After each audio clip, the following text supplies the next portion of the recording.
Hello, everyone. We're here today to talk about some smart email strategies that have resulted in some sweet return on your investment. And to join me, I've got some partners of ours at Edible Arrangements and Cordial. So first we have Soumya Silber, who's the VP of e-commerce at Edible Arrangements, Jess Ginberg, who's a senior strategist at Brightwave, and Bailey Bush, who is an enterprise client success manager at Cordial. And my name is Brent Rosengren. I am the chief client officer at Brightwave. Just to tell you a little bit about Brightwave, we're a leading ECRM agency and have been around for 17 years, helping clients improve their email and first-party data programs. Edible Arrangements specializes in beautiful, delicious, handcrafted fresh fruit arrangements and our chocolate dip fruit. We have 1,000 locations all over the world, most of which are in US and Canada. We're mostly known for our fruit arrangements, but we're actually starting to get into new food gifting categories like baked goods, chocolates, and even flowers that come paired with chocolate dip fruit. So a really exciting time for our brand. This is Bailey. I'm from Cordial, and our mission is really to build technology that helps brands send a better message. We believe that's all powered by your data, and the more real-time, the better, to be able to use that to create a really personal, relevant, emotionally intelligent message. And we specialize in doing that across multiple different channels, and then you being able to orchestrate the various touch points with your customers. We're going to talk a little bit about how we helped Edible Arrangements rebuild their email program. And we're going to do that by walking through these 6 milestones. And at each point in time, I'll kind of set up the milestone, and then we'll each discuss kind of what was accomplished and what sort of challenges we faced while we were going through it. So first, we'll talk about what drove Edible to hire Brightwave and move to Cordial. When we first started working with Edible, I think that they were really trying to understand how they can maximize their spend on the email channel. And what we found out of the gate is that they were spending a whole heck of a lot of money on technology that really wasn't propelling their program forward. So we helped Edible, we partnered with them to think about how we could restructure their program altogether with a combination of a new technology partner and partnering with the team at Brightwave. So Soumya, tell us a little bit about that evolution and that decision that Edible made. Sure. So like Brent just said, we were spending well over $1 million with a very large ESP, and we weren't really using it to its fullest potential. We had a very large email database, and we started experiencing issues with deliverability, and we had an IP reputation problem due to overmailing. There were some weeks where we were sending 5 to 7 emails per week, which may happen during Valentine's Day or Mother's Day, but it kind of turned into a norm for us since the email channel is a quick way to get revenue. So towards the end of 2018, the Edible team decided that it was time to stop spending millions on this large ESP, and we could break that down and one, go find an agency that would help us revamp our email marketing strategy, and we selected Brightwave, and 2, find a more cost-effective ESP that would allow us to be more nimble, create dynamic content, manage multiple segments, and most importantly, start to introduce some automation since we didn't have any at the time. Cordial checked all those boxes, so we decided to move forward with them in early 2019. Bailey, I wonder if you had anything to add to what was exciting for Cordial as you started to work with the Brightwave and Edible team on this project. Yeah, from our side, I mean, we really, in partnering with you both, we took a kind of a best of both worlds approach where in many cases, a lot of people will go to the ESP and just try to get everything from the ESP. In this case, we, one, we're the technology, Edible, obviously the brand here, and then Brightwave, the best-in-class agency. It really created a perfect scenario in terms of us all being able to move really fast. One, them getting best-in-breed technology and really good services to be able to migrate and do all of that really quick, which we're going to get to how that all shook out in some of these details. But we're open to taking a flexible approach from Cordial side in terms of how we align our services and the partners we work with to make sure it's really generating the results that are best for the brand at the end of the day. Absolutely. So let's talk a little bit about that.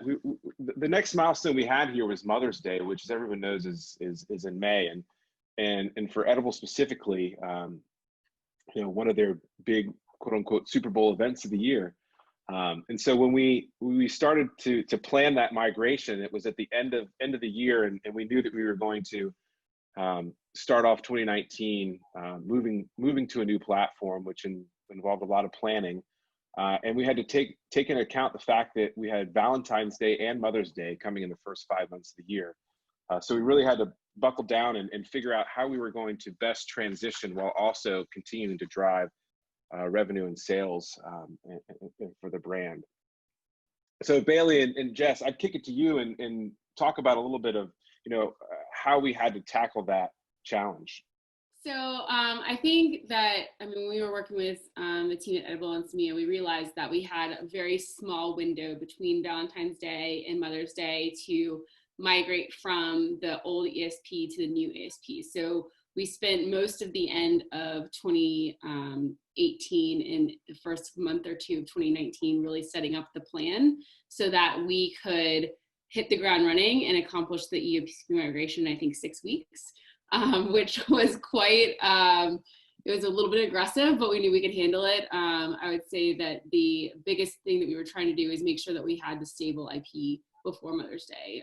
So Bailey's deliverability team with Cordial, Edible Arrangements team, working with us and identifying, kind of what we were going to do, because at the same time we were still active in the old ESP. So we were really running both campaigns at the same time, which offered its own set of excitingness, but really was successful, and that Mother's Day could launch out of the new healthy IP in 2019, which was awesome.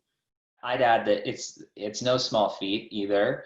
Anyone in the email world, or even considering a migration, can understand that.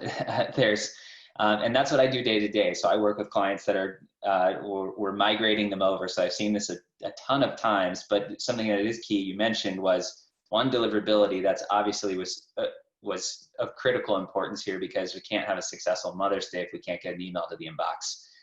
And that was part of the setup and the situation we came into. Was, as Somia mentioned, like there was some over mailing, and we needed to have a strong reputation in order to meet those goals. So deliverability strategy is a huge part in that. We really like to focus on that in terms of our expertise at Cordial. So that was a great pairing, and along with the Brightwave team, that from my view, execution was flawless in terms of being able to take the data that Edible had, correctly put it in from a segmentation standpoint, and then just start ramping up those sends. So a strategy piece and a really good execution piece here was the key ingredients that you'll need. And to emphasize too, it's the people. So like there's a great group of people here that was able to all make this happen together, Edible team included, in terms of like all the content and everything that's had to come together. Three parties working together to make the goals. So that's where we land at these goals and strategies here. Somia, I'd love to hear from you about how important it was to educate internal non-email nerds like ourselves, how difficult this would be, and some of the things that we had to keep in mind as we were going through that period between Valentine's Day and ramping up for Mother's Day. Yeah, it was very difficult because we call Valentine's Day and Mother's Day our two Black Fridays. So going to the executive team and saying, hey, we're shifting our ESP, and email was bringing in a lot of revenue, and we're doing it right between the two holidays. It's a pretty scary thing. But one great thing that we did was that Brightwave really helped us with was sending targeted emails in the old ESP to our engaged customers. And when we did this, we saw that overall engagement was higher with this audience, and our opens actually increased. So this testing was helpful for the Edible team to provide clarity around what to expect once we were in the Cordial platform and the campaigns were set up there. So in the end, everyone is really happy with how it all turned out. Jess, you want to walk us through the strategy around Mother's Day specifically? Yeah, it was kind of it was exactly what Samia was saying earlier about what we were doing in the old ESP, and then Bailey point about the deliverability. So we knew we had a healthy IP address, but it was still new, relatively new. And so we didn't want to ding all of the work we did during IP warming immediately with Mother's Day. So we really took a tactical approach with how we reached out to customers. We had already kind of only migrated over for marketing reasons, the active customers. So we knew we had a healthier group to start with. And then we also were able to create audiences based on past Mother's Day purchasers. So knowing that Mother's Day is an annual event, knowing that you can have traditions built into how you gift, we wanted to start early with the past purchasers and then widen the audience as we got closer. And so we also were really closely tied in with Bailey and the deliverability team at Cordial when we did have those wider audiences to keep a really close watch on any sort of like indications that there would be a spam trap or that we weren't seeing the same sort of deliverability rates within the inbox. And so it was really something that we kind of, we were out of IP warming. We were confident that we would have a successful campaign. We just wanted to make sure that we weren't slipping back into old habits too soon and kind of negating all of the work that we just put in. Another thing too that we started to put in is more of the like location finders with an email, putting in a variety of products in one email so that, you're not just seeing one thing. Because before sometimes it was like one huge image and that was what you saw. And if that's not what you're shopping for, maybe it's, not what you're doing. Yeah, and just a note on the creative, it was really helpful to be able to add that store locator into the emails because we hit capacity very quickly for delivery on Mother's Day and Valentine's Day. So it was nice to just have this as an option if someone wanted to go and pick up a gift. Overall sales for Mother's Day, system sales were down, but the email channel was up 35% year over year, despite having 28% less email customers coming to the site, and both conversion rate and transactions saw a drastic increase too. And so everyone was really thrilled with these results because, like I said, it's a pretty big risk migrating ESPs and doing IP warming right before a major holiday. So this was a great way to kick off our relationship with both Brightwave and Cordial. Yeah, I think everyone would, a lot of e-commerce companies out there and retail brands would look at these numbers and be completely astonished that that's possible. How can I get 35% increase in revenue from the email channel while driving 28% less customers? So we were able to talk about moving the platform and migrating over and setting up a successful campaign. And really the next opportunity in a program migration is once you get sort of those BAU, business as usual emails up and running and IP healthy, you can start looking at these opportunities to create new revenue driving triggers into the program and introduce that additional volume that you may have lost with targeting everyday occasion emails to a smaller list. So let's talk about a little bit of how we started doing that, and we'll kick it off with the abandoned campaigns. Previous abandoned cart campaign, I think, for edible arrangements had been turned off for a good bit for change of vendors, I would say. And so we really recognized that was the first thing that we wanted to tackle as we got onto the Cordial platform. Bailey, let me kick it to you because I think that this was a really important aspect of why Edible chose Cordial is some of the ease of implementation of an abandoned cart, and then we'll kick it to Jess to talk about the strategy and Samia to talk about the results and from the brand side. In terms of, abandonment series or even triggered emails in general, there is a massive opportunity that most brands have. And the reason that exists is because in order to set up some sort of a triggered campaign, it is much more real time in general. It's something that's really relevant to the person. They're usually they're actively doing something when we're talking about a behavioral trigger like cart abandonment, or they're requesting something like a transactional email or something. So just have really, really high engagement rates. So it makes plenty of sense to capitalize on those. But talking more towards like these abandonment, This produces something that is highly relevant and personal to a person when they get this email, because it was so timely, and the content is something that they're actively searching for. So the revenue per email on abandoned cart series is way higher than a traditional message, and so that's where we get into the opportunity of being able to launch something like this. So one, we need that real-time data coming into the platform, which we set up with Edible, which was we were capturing browse events of what people were doing on the site, and we were able to then leverage those. We could talk about the strategy here, Jess, in terms of kind of, because Brightwave was involved in terms of that, of how we were setting it up. Yeah. So I think that's something that a lot of people, maybe unless you're in e-commerce or email marketing, don't always understand or know, is that just because you have a cart doesn't mean it's something that you can necessarily target and send somebody back to their exact cart. It's a whole different set of technology requirements. And so that was actually the case. And we actually worked with Cordial really well on identifying where we can add a cookie or can add some sort of identifier onto the website using their code. And so we were able to use Browse to assume a cart abandoned. So if we saw that you were browsing a product and then your next landing page was a cart and we didn't see a completion, we know you abandoned the cart. Well, we can't take you back to that cart saying, you know, in 100% certainty, Brent, here is your chocolate dip fruit box.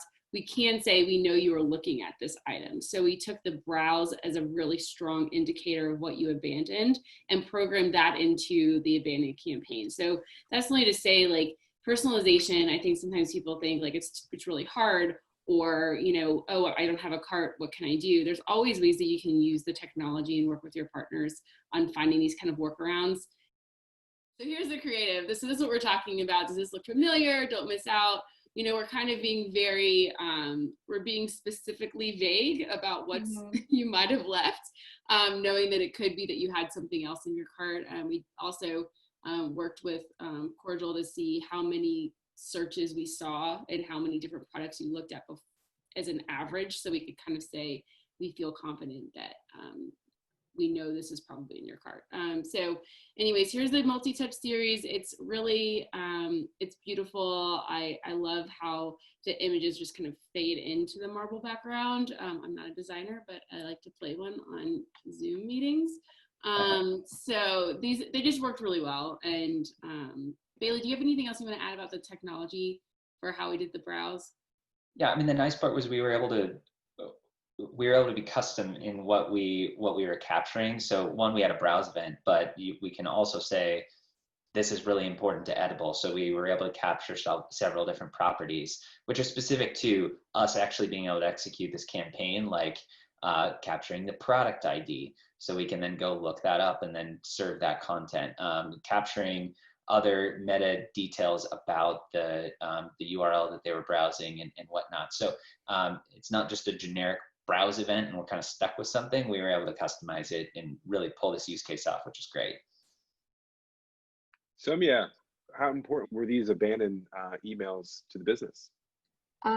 Very important, because they're driving incremental revenue. So like Jess said, they just totally exceeded expectations, and they're driving the highest revenue from automations, except for welcome and forgot password, which are typically 1 and 2. And not only are they driving incremental revenue, but we're also seeing crazy open rates at 30%, which shows strong engagement with these automated emails. So the personalization is super important, and I'm excited that we're finally able to do this and continue growing this. And I think it was like a great first step into more automation. Creating a benchmark for triggers is something that was really important for the business out of the gate. So awesome. Well, let's move along. We have a couple other topics to talk about. The next one is, you know, other holidays, right? So one of the big things that we wanted to do as part of this program transformation, and really kind of, I would say, change management for how the email channel was leveraged internally, is, you know, how do we slowly step back up the volume to prepare for some of the larger holidays? I think the big thing to think about is that, you know, we shifted to this strategy where the Edible Arrangements team was really focusing on how to execute those everyday occasion campaigns, targeted to the right people, that were interested and engaged in the brand at that time. But we know as those peak holiday events start coming up, more and more people are going to be interested in edible arrangements, just outside of the everyday occasion. So how do you safely do that without harming that reputation? So that was kind of the next step that we needed to tackle. And Jess, why don't you kick us off with talking about that strategy and how we were able to do that, and maybe let Samia talk about how internally we were managing that. Yeah, so you're right on. I mean, yes, we want to do everyday occasions and the Black Fridays of edible, or the Valentine's Day, Mother's Day, but holiday in general, I think, is a really strong time. You're bringing gifts to friends. You're going out, and you need to have a housewarming gift or a hostess gift or anything like that. And so there's going to be a need for wider audience, and there's also going to be offers that are available during the holidays that aren't available other times. So that's something we want to put in front of a larger group of customers than maybe our typical targeted emails. And so we wanted to make sure that we were working, again, very closely with the Cordial team. Their deliverability team is really they are a team that we talk to often if we ever have questions of volume or threshold, or if we need to throttle, send, anything like that. So we were working together to kind of create this year-end revenue, make sure that the numbers are hit, the trends we see from Mother's Day, Valentine's Day are continuing. And so this was one that was really important for kind of the last year, and it builds up to next year. I mean, February comes right after holidays, so we don't want to have any negative impact in December impacting our major holidays in February at the beginning of the next calendar year. So very key times for edible. Yeah, from our deliverability team side, I mean, that is a point of emphasis. Obviously, that's always present within email, because we want the email to get to the inbox. So it does make it challenging, like you mentioned, when you have different times of the year that are peak. So by maintaining our engaged audience and keeping them actively engaged and warm and IPs at a high reputation throughout the year, we were really able to set ourselves up for those stair-step times that we get to.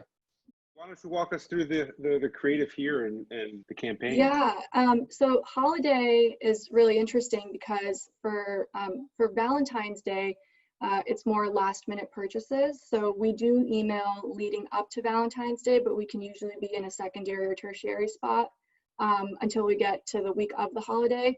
And same with Mother's Day, but for the holiday season, Thanksgiving, Christmas, it's a little more difficult because people are purchasing throughout the month of December. So it's not like, people are only purchasing around Christmas. They start purchasing the first week of December all the way through New Year's.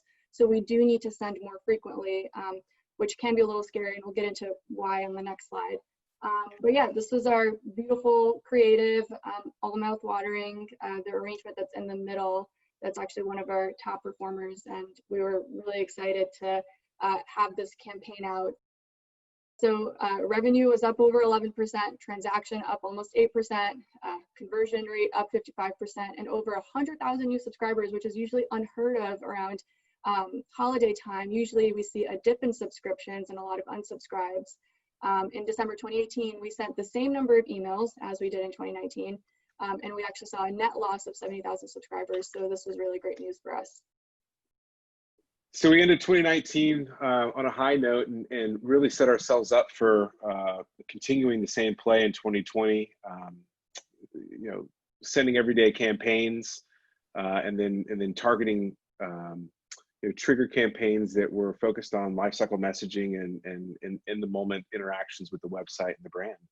But as we all know, 2020 gave us a little bit of a different plan.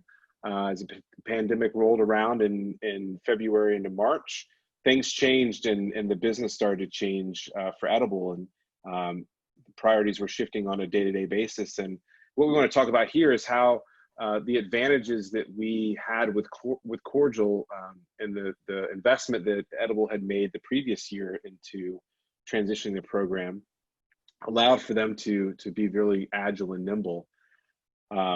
And one of the main reasons is the technology capability that Cordial has around their Sculpt template. The high level here with Sculpt Editor is it's really one, it's drag and drop editor, but two, it's entirely customizable. What's really helpful there is it allows you to tailor your workflow to exactly what you're doing. So as I mentioned, we're in the business to help people send a better message, and that also means how do we cut down on the time it takes to get an email out the door? Generally, that represents just a huge bulk of time where an organization has to go through like creating, planning, testing, implementing code, writing it over and over again. So this compresses that timeline, allows you to be more agile in how you're creating that message on the fly, and then really gives you a custom library for you to be able to build out a message. So that's how we can use it to our advantage, and that's what really came into play here, of being able to send a better message really quickly without a lot of time investment. That was exactly the goal here, was send quick to market messages that were relevant in the moment, but also cut down on the production time and the costs that were going into building the emails. And the best and most important part of introducing the Sculpt template was to ensure best practices and consistency with both segmentation and design across everyday campaigns. Sculpt is entirely modular, so it allows us to easily drag and drop, edit and customize the content. And during COVID, we were able to very quickly change our messaging and our creative to adapt to the change in consumer behavior while everyone was home, but still trying to find special gifts for their loved ones. And we actually launched a new product within a day, and we were able to get it into an email the next day. And we saw great results when we did that. And it was just really exciting to have a tool that allowed us to be so quick and nimble during such a difficult time. The Sculpt template allowed us to cut our production time by about 80 to 90%.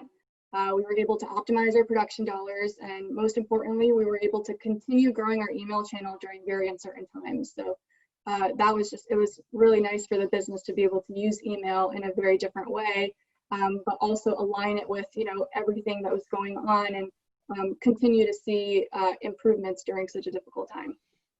Jess, I'd love to get your take on, from a strategic perspective, what does Sculpt really allow, not only Brightwave to do, but email marketers in general to do?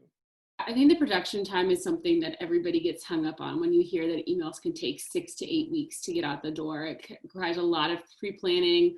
You have to be very forward thinking in terms of where your business is going to be and how any sort of results could have shifted. And so it creates this kind of pressure cooker sometimes to get an email out.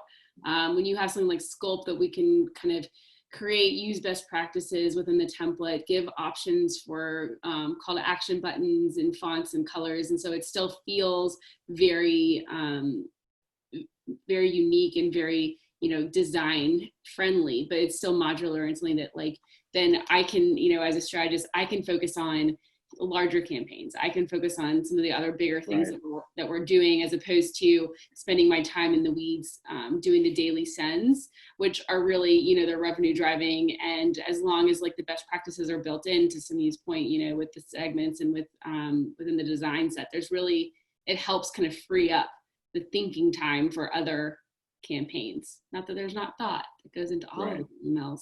It allows email marketing folks to design campaigns, not design requirements to send design campaigns. We've made it to the last milestone, and I would say that the last milestone is really, again, kind of a testament to the nimble and agile aspect of the platform and the strategy that we've created together with Cordial and Edible.